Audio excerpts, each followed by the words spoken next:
Interest rates in the United States, the UK, and Europe remain at rock bottom levels. Some Forex traders are searching for returns around the world.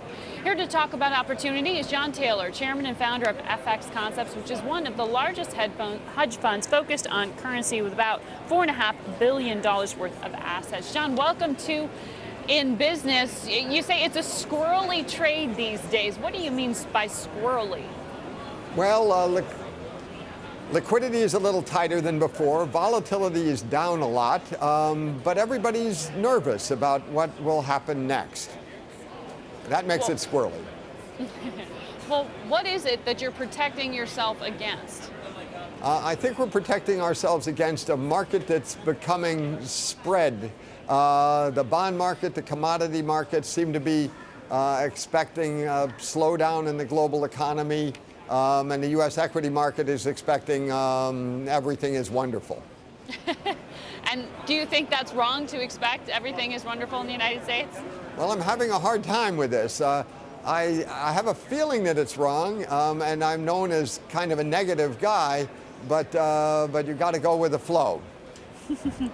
Well, I know you had been looking at commodity-based currencies, but you say right now they're looking terrible. Are you reversing that trade? Right, and that's the problem. Yes, we are reversing that trade. If you look at Australia or South Africa, these currencies have come under a lot of pressure as the commodity prices in general, copper, steel, iron ore, have been headed lower. And yet, while you say you're not so optimistic about the U.S., so the market seems to be headed that way, you are liking those economies close to the U.S. You like Mexico. You like Canada.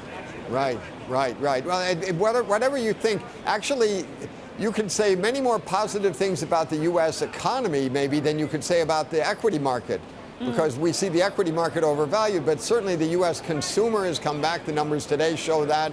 The numbers all quarter have shown that, and that helps Mexico and it helps Canada a great deal. So they look great. And yet you say China doesn't look good. No. What do you mean? Well, ask that question again. I'm afraid I didn't quite hear you. I'm looking at my notes, and you told my producer you have no investments in Asia because China just is not good. What do you mean? You know, with Premier Wen making comments about the fact that the economy is going to be moving more slowly than expected. I mean, I know it was only from 8 to 7.5, but there's a lot of slippage in that, and he's aiming in the wrong direction. And imports of certain critical materials are going down, and you know, prices are going down in the products that it imports. It just doesn't look healthy. So as we begin a new quarter, are you avoiding Asia altogether? Pretty much. Including the yen? Well, the yen is an interesting sidelight. It obviously will be hurt by a slowing China, but so much of the yen is the flows in and out of the country for investment reasons. And right now, the yen has been weak in the past month and a half, but if you look at the last 7 to 10 years, the yen is often weak in the month of March.